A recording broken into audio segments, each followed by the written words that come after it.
किसी काम की तो होती, पता नहीं कौन करम जला इसे मेरे दरवाजे पर छोड़ गया था।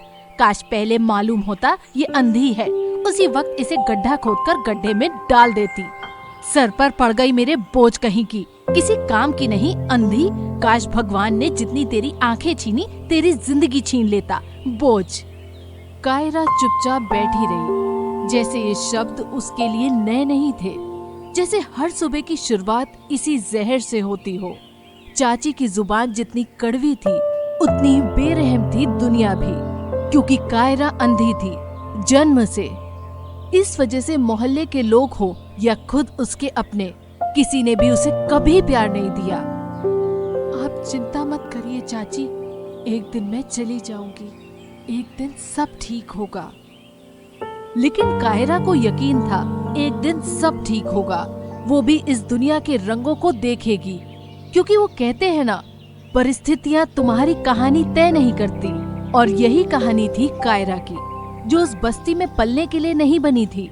शायद कुछ और था जो उसकी किस्मत का लेखा था। ये बर्फ से ढकी सुंदर दुनिया, जो जितनी सुंदर है उतनी खतरनाक भी, जहाँ मौत दरवाजे पर कब दस्तक दे दे कोई पता नहीं। यहाँ सर्दियों की एक लंबी रात आती है, जहाँ कभी 6 महीने तो कभी 6 सालों तक सूरज नहीं निकलता। यहाँ के लोग जिंदा रहने के लिए लड़ते हैं, और जो ताकतवर होते हैं वो यहाँ जिंदा रह सकता है। सर्दियाँ आने वाली हैं, मुझे अपने 5 राज्यों के लोगों को बचाना है। सभी सैनिक मेरी बात कान खोल कर सुनो। हम सब जानते हैं कि सर्दियां आने पर वो जंगली दानव और जंगली लोग हमारे राज्यों की तरफ बढ़ेंगे। मेरे वंशज करीब 100 सालों से इन 5 राज्यों की सुरक्षा के लिए अपना खून बहाते आए हैं, और हमारे सैनिक भाइयों का भी इसमें बड़ा बलिदान है। हमें इसे बर्बाद नहीं होने देना है। मेरे महाराज, आज तक कभी ऐसा नहीं हुआ कि वो जंगली हमारे राज्यों में घुस सके हो। वो हर साल सर्दियां आने पर बर्फीले जंगलों में ठंड से मर जाते हैं। इस बार भी वो मरेंगे। वो हमारे किले को कभी पार नहीं कर पाएंगे महाराज। वो जंगली मानते हैं कि 5 राज्यों को हमने उनसे छीना है, ये उनकी संपत्ति है। साथ ही हमने मरने के लिए उन्हें जंगलों में खदेड़ दिया। लेकिन ये सब कुछ झूठ है। जंगलियों ने हमारे राज्यों को बर्बाद किया, छोटे बच्चों से लेकर बूढ़ों तक सभी को मारा और जिंदा कच्चा चबा डाला। लेकिन अब वो हर साल मरते हैं ठंड से। उनके पास खाने को कुछ नहीं होता और ठंड उन्हें मार देती है। लेकिन महाराज, मरने के बाद वो दानव बन जाते हैं, बर्फ के दानव। लेकिन वो दानव हो या मौत, खुद क्यों ना आ जाए, हम पीछे नहीं हटेंगे महाराज, क्योंकि ये हमारी आखिरी धरती है। हम इसके लिए लड़ेंगे और जीतेंगे।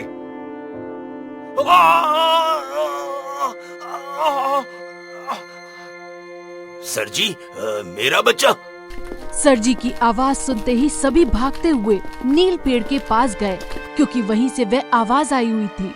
और घबराते हुए सभी ने जब इधर उधर देखा तो पेड़ पर 5 राज्यों के राजकुमार सर जी की लाश लटकी थी।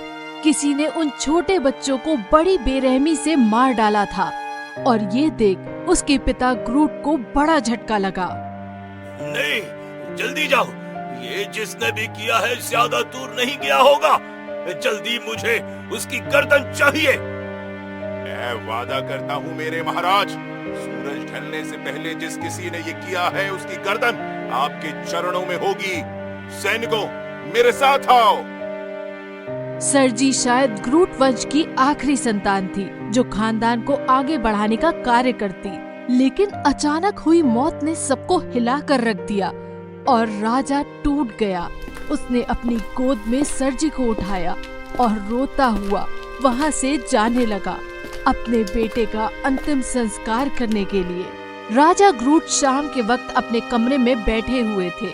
उनके हाथों में एक कलम और एक खत था। शायद वह किसी को कोई चिट्ठी लिख रहे थे। मेरी बेटी, अब हमारा राजकुमार इस दुनिया में नहीं रहा। मैंने तुम्हें हमेशा इस राज्य से दूर रखा ताकि तुम सुरक्षित रहो, लेकिन अब वक्त आ चुका है कि तुम लौट आओ। इन 5 राज्यों की राजकुमारी और इस वंश की आखिरी उम्मीद बनकर। शायद इस खत पर तुम्हें यकीन ना हो, पर यह सच है। अब तुम्हारी जरूरत है बेटी।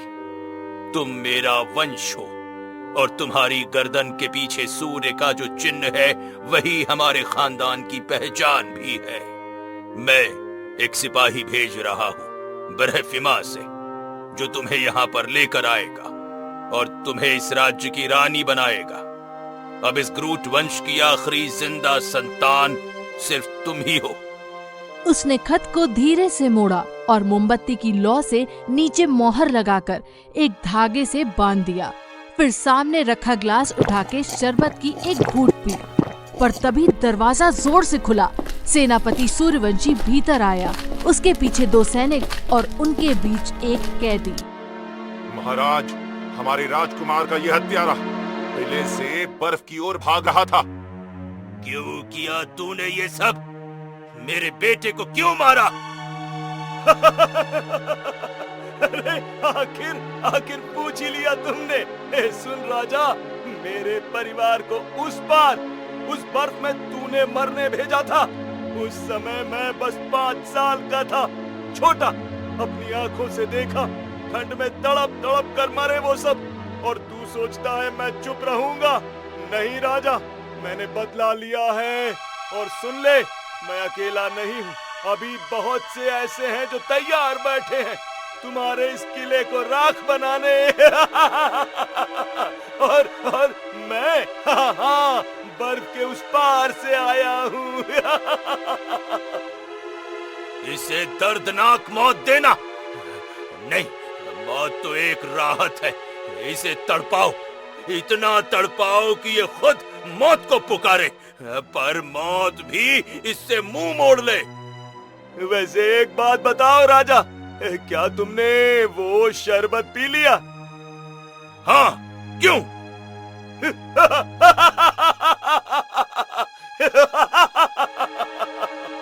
अचानक राजा के पैर लड़खड़ाए, उनकी आंखें लाल होने लगी और हाथ कांपने लगे।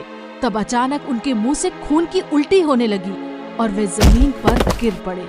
तड़पते हुए हाथ पैर जैसे शरीर से साथ छोड़ रहे थे। महाराज, अरे कोई जाकर वैद्य को बुलाकर लाओ। अरे अब कोई फायदा नहीं है, तुम्हारा राजा मर चुका है। लेकर जाओ इसे और इसकी गर्दन को हर रोज थोड़ा थोड़ा काटो। पर बहुत देर हो चुकी थी। राजा ग्रुट शरबत को पीने के बाद मर चुके थे, क्योंकि पहले ही उस शरबत पे जहर मिला दिया गया था।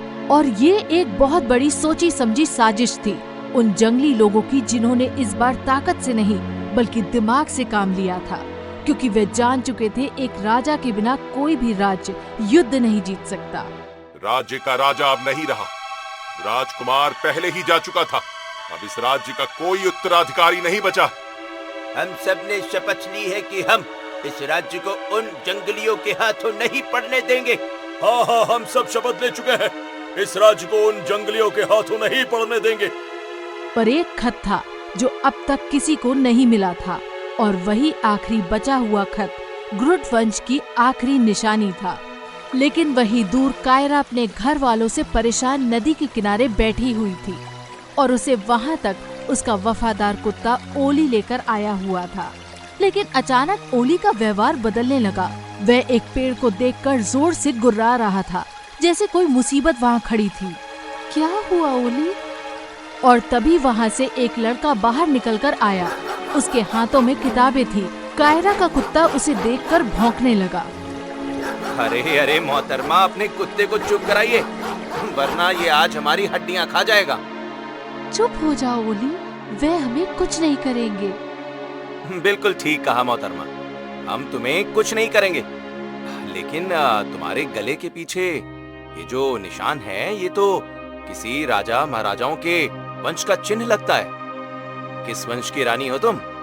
मैं एक गरीब घर की अंधी लड़की, मैं कहीं की रानी नहीं। ओहो, वैसे है क्या मैं तुम्हारे पास आकर बैठ सकता हूँ? आ जाओ, वैसे भी मुझसे कोई बात नहीं करता। लेकिन तुम यहाँ क्या कर रही हो? घर जाने के लिए भी तो कोई घर में अपना होना चाहिए ना। मतलब? कुछ नहीं, पर तुम कौन हो? पहली बार तुम्हारी आवाज सुनी। हाँ, मैं एक पंडित हूँ और हर शाम यहाँ पर ध्यान करने के लिए आता हूँ। तुम्हें कई बार देखा, लेकिन तुम्हारे इस चिन्ह पर मेरी नजर आज गई। पता नहीं क्यों ऐसा लगता है कि कुछ तो खास है इसमें। मुझे देखना पड़ेगा। ये किसी महान वंश का चिन्ह है क्या? राजा महाराजाओं का? ओह अच्छा, हाँ। हंसते हुए अच्छी लगती हो तुम। तो फिर इतनी उदास क्यों बैठी हो? मेरा इस दुनिया में कोई नहीं। वैसे जिसका कोई नहीं होता ना, अक्सर उसका भगवान होता है। मेरा भी इस दुनिया में कोई नहीं है, लेकिन मेरा भगवान है, और भगवान की बदौलत मैं खुश हूँ। मुझे दिखाई नहीं देता। मैंने कभी भगवान देखा नहीं। मुझे भगवान के ऊपर विश्वास भी नहीं। ऐसे भगवान के ऊपर क्या विश्वास करूं, जिसने मुझे अंधा बनाया, जिसने मुझे मेरे परिवार से दूर कर दिया। मुझे तो ये तक नहीं पता कि मैं कहां से आई हूँ, मेरी माँ कौन है और मेरा बाप कौन है। शायद इसके पीछे कोई बहुत बड़ा कारण हो, लेकिन तुम तो भगवान से नाराज लगती हो राजकुमारी। मैं कोई राजकुमारी नहीं। हाँ, लेकिन ऐसा निशान किसी राजकुमारी के पास ही होता है। वैसे तुम्हें एक बात बताऊं, तुम्हारी आंखों की रोशनी वापस आ सकती है। मैंने पढ़ा है किताब में, रोशनी के देवता ने वो पेड़ एक ऐसी जगह स्थापित किया है और सिर्फ वही जा सकता है वहां पर जिसका मन और दिल साफ हो, और मुझे तुम वही लगती हो।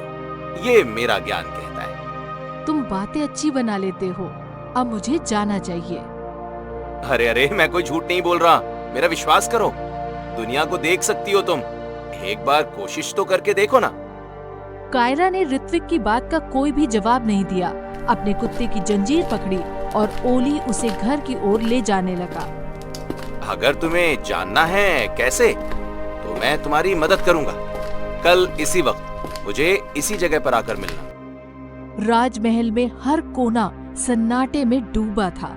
राजा की मृत्यु के बाद राज अनाथ हो चुका था, लेकिन उस रात जब सेनापति सूर्यवंशी महल के कक्ष की तलाशी ले रहा था, तभी उसे एक पुरानी मोहर लगी चिट्ठी मिली, जिस पर राजा ग्रूड की मोहर थी। सेनापति ने कांपते हाथों से खत खोला, और जैसे जैसे वो शब्द पढ़ता गया, उसकी आंखों में उम्मीद लौटने लगी। तुम मेरी बेटी हो, इस राज्य की आखिरी उत्तराधिकारी। तुम्हारी गर्दन के पीछे जो सूर्य का चिन्ह है, वही इस वंश की पहचान है। बरे-फिमा में एक सिपाही तुम्हें लेने आएगा। इसका मतलब राजा का वंश खत्म नहीं हुआ। एक आशा अभी भी बाकी है, रानी अभी भी जीवित है। सेनापति सूर्यवंशी ने एक पल भी बर्बाद नहीं किया। उस खत को लेकर सीधा राजसभा में गया, जहां बचे हुए दरबारी मौन मुद्रा में बैठे थे। बड़ी खबर मिली है, हमारे राजा का वंश समाप्त नहीं हुआ है। सबसे पहले राजा की जो बेटी हुई थी, राजा ने सभी से कहा कि वो पैदा होते ही मर गई, लेकिन वो जिंदा है। राजा ने उसे खतरनाक जगह से सुरक्षित रखा था। शायद वो पहले से जानते थे, और वही इस वंश की आखिरी वारिस है। ये रहा सबूत, उनका लिखा हुआ खत। ये सुनते ही दरबार में हलचल मच गई थी। अरे, तो इसका मतलब हमारी रानी जीवित है, लेकिन उसे लाएगा कौन? वो अभी पृथ्वी लोक में होगी। राजा की मौत ने हमें कमजोर नहीं किया, ये खबर हमें एक नई ताकत दे रही है। अब हमारा कर्तव्य है कि हम अपनी रानी को वापस लाएं, चाहे इसके लिए हमें किसी भी हद से क्यों ना गुजरना पड़े। लेकिन वही दूसरी तरफ कायरा अपने बिस्तर पर लेटी हुई थी। उसकी आंखों में नींद नहीं, बल्कि ऋत्विक की बातें गूंज रही थी। तुम्हारी आंखों की रोशनी वापस आ सकती है। इन शब्दों ने उसके दिल के अंधेरे में हल्की सी उम्मीद पैदा कर दी थी, और उसने मन बना लिया था, कल वो जाएगी उसी जगह, उसी समय, उस जगह जहां पहली बार किसी ने उसके अंधेपन से नहीं, उसके अस्तित्व से देखा था। और फिर अगली शाम वो फिर उसी जगह पर पहुंची, अपने वफादार कुत्ते ओली के साथ। ओली रास्ता जानता था, जो ठीक नदी के किनारे कायरा को लेकर आ गया। वहाँ ऋत्विक पेड़ के नीचे बैठा था। मुझे पता था तुम आओगी। शायद खुद को जवाब चाहिए था। जैसा मैंने तुम्हें कहा था, जहां तक मेरा ज्ञान है मैंने पढ़ा है, बरेफिमा नाम की एक जगह है। 7 नदियां, ऊंचे पहाड़, रहस्यमय जंगल और न जाने कितने बेरहम लोग। एक ऐसी जगह जहां पहुंचना नामुमकिन माना जाता है, लेकिन अगर हम वहां तक पहुंच गए ना, तो तुम इस दुनिया को देख सकोगी। लेकिन तुम ये सब मेरे लिए क्यों कर रहे हो? क्योंकि तुम राजकुमारी हो। बकवास। और इसलिए भी क्योंकि मुझे तुम्हें देखकर दया आई। एक लड़की जिसके पास कोई नहीं, लेकिन क्या वो भगवान की संतान नहीं? क्या उसका कोई हक नहीं इस रोशनी पर? वैसे मैं भी अनाथ हूं कायरा, मेरे पास भी कोई नहीं। शायद इसीलिए मेरी और तुम्हारी कहानी एक जैसी है, और शायद इसी वजह से मेरा उत्तरदायित्व है तुम्हें रास्ता दिखाने का। अब से मैं तुम्हारा साथी हूं। लेकिन मैं देख नहीं सकती ऋत्विक, इतना लंबा सफर कैसे तय कर पाऊंगी? मेरी आंखों से तुम देख नहीं सकती, पर मैं देख सकता हूं ना। हम नदियां पार करेंगे, पहाड़ चढ़ेंगे और फिर पहुंचेंगे उस प्रकाश के देवता के पेड़ के पास, जो तुम्हें रोशनी देगा। ये मेरा वादा है कायरा। कायरा कुछ पल चुप रही, फिर पहली बार उसके चेहरे पर हल्की सी मुस्कान आई। ठीक है ऋत्विक, मैं तैयार हूँ। और वहीं से शुरू हुआ एक ऐसा सफर जिसका हर कदम, हर मोड़ कायरा के भाग की परतें खोलने वाला था। अगली सुबह ऋत्विक और कायरा अपने सफर पर निकल चुके थे। एक घोड़े पर सवार, साथ में वफादार ओली, वे नील नदी की ओर बढ़ रहे थे। रास्ते भर ऋत्विक शांत था, लेकिन उसकी आंखों में एक अलग ही संकल्प दिख रहा था। जब वे नदी किनारे पहुँचे तो ऋत्विक ने घोड़े का सिर सहलाया। अब लौट जाओ दोस्त, आगे का रास्ता हम खुद तय करेंगे। घोड़ा वापस मुड़ गया। ऋत्विक ने कायरा का हाथ थामा और उसे धीरे से नाव में बिठाया। तुम्हें ये सब रास्ते इतने यकीन से कैसे मालूम है? ऋत्विक मुस्कुराता है, अपनी थैली से एक पुराना नक्शा निकालता है। क्योंकि मेरे पास है ये नक्शा है। बस एक छोटी सी दिक्कत है, ये आधा फटा हुआ है। आधा रास्ता दिखा सकता हूँ, बाकी किस्मत पर है। तो हम आधी किस्मत और आधे नक्शे पर भरोसा कर रहे हैं? नहीं कायरा, पूरी उम्मीद पर। और इस तरह नाव धीरे धीरे पानी में बहती रही। एक लंबे सफर के बाद नाव बड़ी बड़ी पत्थरों की इमारतों के बीच से होकर गुजरने लगी। ये इमारतें ऐसी थीं जैसे सदियों से पानी में डूबी खड़ी हो। वॉल्डेफोर की इमारतें। एक जमाना था जब ये लोग सब कुछ जानते थे, महान कलाकार थे, लेकिन फिर एक युद्ध ने सब कुछ खत्म कर दिया। तुम कहानी सुना रहे हो या हमें डराने की कोशिश कर रहे हो? वैसे हम कहाँ पहुँच गए हैं? बहुत दूर, बहुत ही दूर। पानी में कुछ गिरा था, तेज छपाक, जैसे कोई बहुत भारी चीज कूदी हो। ओली गुस्से से गुर्राने लगा, उसके कान खड़े हो गए। ये आवाज, ये तो। वो ऊपर एक टूटी इमारत की छत की ओर देखता है। पथरीले मानव? नहीं नहीं। और तभी एक एक करके 4-5 परछाइयां छत से पानी में कूदी। भारी आवाजों के साथ वो नाव की ओर बढ़ने लगे। ये क्या है? हो क्या रहा है? तैयार रहो, ये मारने आए हैं। अब लड़ाई शुरू हो गई थी। नाव हिल रही थी, चारों ओर पानी में हलचल थी, जैसे मौत अब उन तीनों के काफी करीब थी। कायरा, चाहे जो हो जाए, इन्हें छूने मत देना खुद को। अगर इन्होंने तुम्हें छू लिया तो ये जिस हिस्से को छुएंगे वो पत्थर बन जाएगा। लड़ाई और तेज हो गई थी। ऋत्विक एक एक करके उन्हें नाव से गिरा रहा था, लेकिन तभी एक पथरीला मानव सीधा कायरा की ओर बढ़ गया। ओली भौंकने लगा और बीच में आकर खड़ा हुआ, लेकिन वो रुका नहीं। उसकी तेज चाल, उसकी चमकती आंखें। कायरा पीछे हटो। कायरा डगमगाती है और कायरा पानी में गिर गई थी। ओली भौंकते हुए किनारे नाव से नीचे पैर डालने लगा। ऋत्विक नाव से झांकने लगा, लेकिन कायरा नीचे डूब चुकी थी। तभी फिर एक ठंडा सा एहसास, पानी में कुछ था। नीचे से एक पथरा हुआ हाथ कायरा की फ्रॉक पकड़ लेता है और उसे नीचे की तरफ खींचने लगता है। सुनने में आया है कि जंगली लोगों की सेना हमारे किले पर जल्द ही हमला करने वाली है। ये सब कुछ आपको कहाँ से पता चलता है लॉर्ड सेनापति? बर्फीले जंगलों में रहने वालों के बीच मेरे खबरी हैं। हमें सब पता है वो कब, कहां और कैसे हमला करेंगे। सर्दी आने वाली है, एक लंबी काली रात, और उन रातों में बर्फीले दानव जागेंगे। जंगलों में रहने वाले लोग खुद को बचाने के लिए हमारे किले पर हमला करेंगे, जैसे हर साल करते हैं। लेकिन ना तो वो पिछले 100 सालों में जीत सके हैं और ना वो अब जीत पाएंगे। कुछ जंग में मरते हैं, कुछ ठंड में, और जो बचते हैं उन्हें लाल आंखों वाले बर्फीले दानव खत्म कर देते हैं। लेकिन लॉर्ड सेनापति, इन सब के बीच में तो छोटे बच्चे, बूढ़े, ये बेकसूर लोग भी मारे जाते हैं ना? उनमें कोई भी बेकसूर नहीं है। सालों पहले उन्होंने हमारे राज्यों को उजाड़ दिया था, हमारे राजा को मारने की साजिशें रची, किसानों को मारा जो हमें खाना देते हैं, पूरे राज्य, गांव, कस्बों को खत्म कर दिया उन्होंने। वो इस तख्त पर अपने लोगों को बिठाना चाहते थे, लेकिन ऐसा हो नहीं पाया। राजा ने उन्हें बर्फीले जंगलों में खदेड़ दिया। हजारों की संख्या में थे वो। फिलहाल ये सब छोड़ो, हमें रानी को लेने जाना है। हथियार उठा लो और मेरे साथ चलो। हे, तुम्हें तो तैरना भी नहीं आता। अगर मैं पानी में कूदकर तुम्हें किनारे ना लाता तो समझो काम तमाम ही था तुम्हारा। मुझ पर एहसान मत करो, और अगर कर भी रहे हो तो गिनवाना मत। मुझे एहसानों के नीचे दबना पसंद नहीं है। माफ करो राजकुमारी, लेकिन तुम्हें पता है, उन पत्थर जैसे आदमियों ने तुम्हें इसलिए नहीं छुआ क्योंकि उन्होंने तुम्हारा ये निशान देख लिया था। अगर ये नहीं होता ना तो हमें मार देते वो।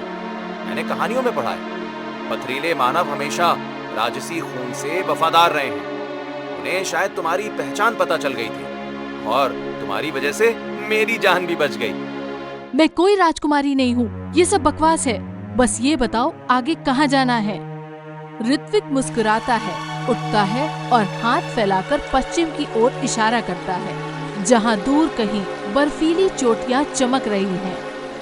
हम जाएंगे सफेद स्वर्ग की ओर, जहाँ की वादियों में सूरज देर से उगता है और जहाँ देवताओं का पेड़ खड़ा है। वहीं मिलेगा वो उजाला जो तुम्हें देखने की रोशनी देगा।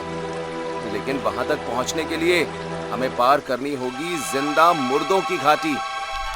ऋत्विक, कायरा और ओली धीरे धीरे घाटी में दाखिल होते हैं। चारों ओर घना कुहासा है और पेड़ों से लटके हैं सूखे टूटे हुए कंकाल। ये जगह सांस लेना भी भारी लग रहा है। यही है जिंदा मुर्दों की घाटी। सुना है यहाँ जो मरे वो जिंदा हो गए। अचानक कायरा पीछे मुड़ती है। एक पेड़ के तने में से एक सड़ा गला चेहरा बाहर निकलता है, फिर दूसरा, फिर तीसरा। देखते ही देखते चारों ओर के पेड़ों से डरावने आधे जले गले मुर्दे निकलने लगते हैं। आंखें सफेद, चाल धीमी लेकिन भयानक। भागो भागो! तलवारें निकल गई थी। ओली गुर्राने लगा और एक मुर्दे पर झपट पड़ा। कायरा पीछे हटी। ऋत्विक दो को पीछे ढकेलता है, लेकिन संख्या बढ़ती जा रही थी। एक मुर्दा अचानक ऋत्विक पर छलांग लगाता है और तलवार सीधा उसके पेट में घुसेड़ देता है।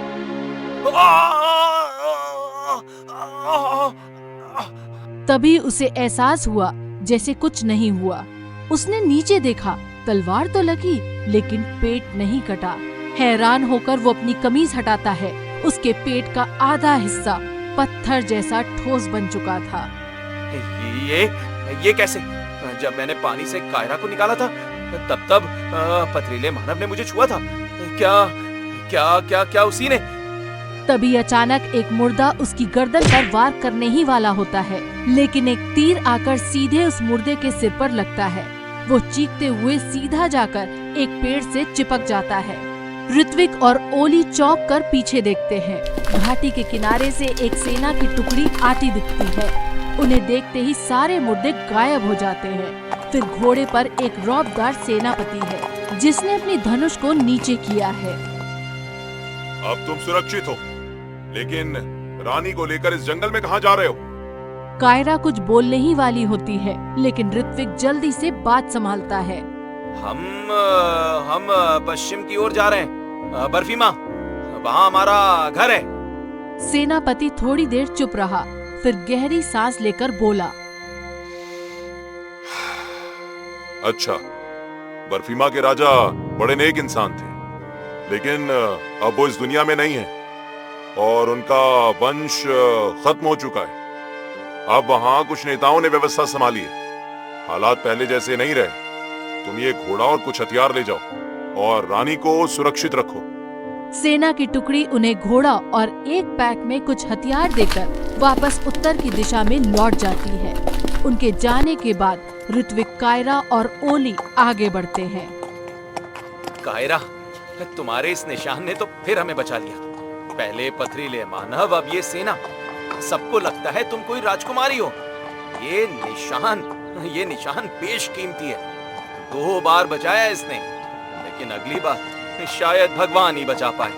अच्छा हुआ उन्होंने पूछा नहीं कि तुम कहाँ की राजकुमारी हो। मैं क्या जवाब देता एक छोटे से गांव की। हाँ कायरा कुछ नहीं कहती, सिर्फ चुपचाप आगे बढ़ती है। और यहाँ से अगला पड़ाव था बर्फीली जगह, बर्फ के वो जंगल जहाँ दानवों का वास था। और वहीं किसी जगह पर विराजमान थे प्रकाश के देव। कई दिनों के पैदल सफर के बाद आखिरकार वे मंजिल उनके नजरों के सामने थी, जिसका उन्हें बेसब्री से इंतजार था। सूरज की चमचमाता प्रकाश बर्फ से ढकी उन चट्टानों पर फैल रहा था और दूर सामने बर्फ की सफेद चादर में लिपटे पहाड़ और उनके बीचों बीच एक नीला चमकता हुआ पेड़, विशाल, मौन लेकिन दिव्यता से भरा।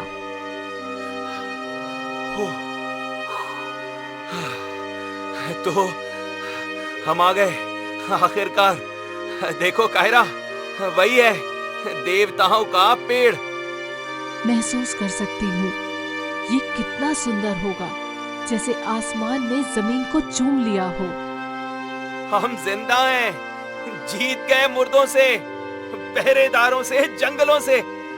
बस अब रोशनी बाकी है। ये सब कुछ तुम्हारी बदौलत हुआ है। इस दुनिया के रंगों को देख पाऊंगी सिर्फ तुम्हारी बदौलत। मैं तुम्हारा कैसे शुक्रिया अदा करूं? नहीं कायरा, ये तो मेरा फर्ज था। देख सकता हूँ दूरदृष्टि। मैं देख पा रहा था कि एक दिन हम यहाँ खड़े हैं। मैं जानता हूँ आगे क्या होने वाला है। और तुम कौन हो कायरा? मतलब? छोड़ो और महसूस करो। यही है वो उजाला जो तुम्हें रोशनी देगा कायरा। इस धरती में हर किसी चीज की कीमत चुकानी पड़ती है। ऐसे ही कुछ भी नहीं मिलता है। इसकी कुछ तो बहुत बड़ी कीमत नहीं होगी?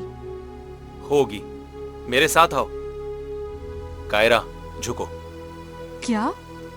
बस घुटनों के बल बैठो। ये प्रार्थना का वक्त है।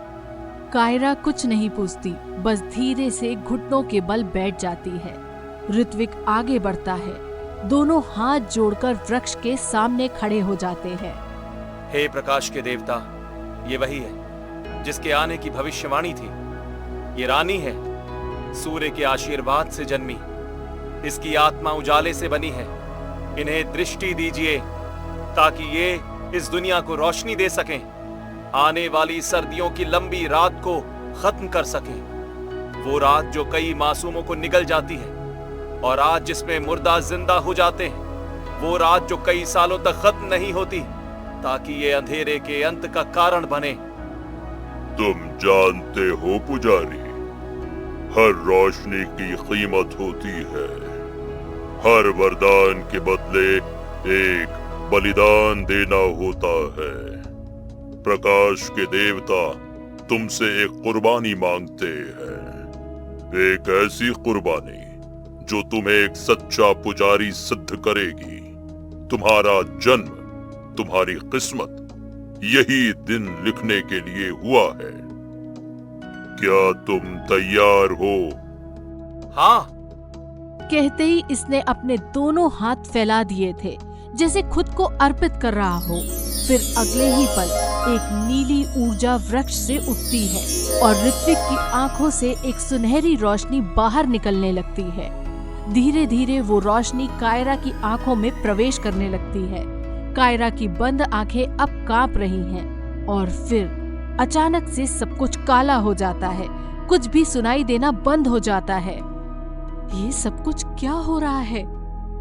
बर्फ से ढका हुआ एक पुराना किला, ऊंची टूटी हुई मीनारें, मशालों की रोशनी और एक शांत अंधेरा कमरा जहां कायरा को धीरे धीरे होश आ रहा है। मेरी महारानी, आखिरकार जाग गई आप। मैं कहाँ हूँ? ऋत्विक, वो कहाँ है? कौन सी जगह है? और तुम लोग कौन हो? लड़के ने बड़ी बहादुरी दिखाई रानी, आपको बचाने की वजह से खुद की कुर्बानी दे दी उन बड़े दानवों के सामने। वो अब हमारे बीच नहीं रहा। नहीं, उसने मुझे रोशनी दी थी। उसने मेरी आंखों को जीवन दिया था। और शायद उसी ने आपका भाग्य भी जगा दिया रानी। आपको नहीं पता कि आप कौन हैं और क्यों इतने कष्टों को झेलने के बाद यहाँ हैं। मैं हूँ कौन? और मेरे पीठ पर जो ये चिन्ह है, वह किसका चिन्ह है? हर कोई इसे बेशकीमती बोलता है। ये क्या है? मुझे बताओ, कौन हूँ मैं? क्या है मेरा अस्तित्व? आपका जन्म सूर्य की किरणों में हुआ था रानी। प्रकाश के देवता के सामने आप 5 महान राजाओं की संधि से जन्मी थी। आपके पूर्वजों ने इन 5 राज्यों में करीब 100 साल तक राज्य किया है और आप यहाँ की रानी हैं।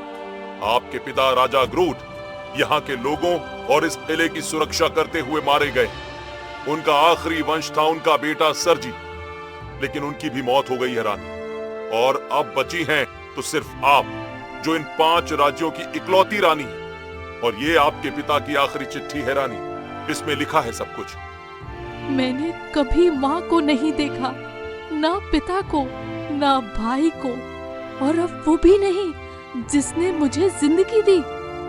शायद अब वो एक बर्फ का दानव बन चुका है रानी। ऋत्विक ने आपको रोशनी दी और खुद अंधकार का हिस्सा बन गया। पर अफसोस का वक्त नहीं है। वो रात करीब आ रही है रानी, काली सर्दियों की रात।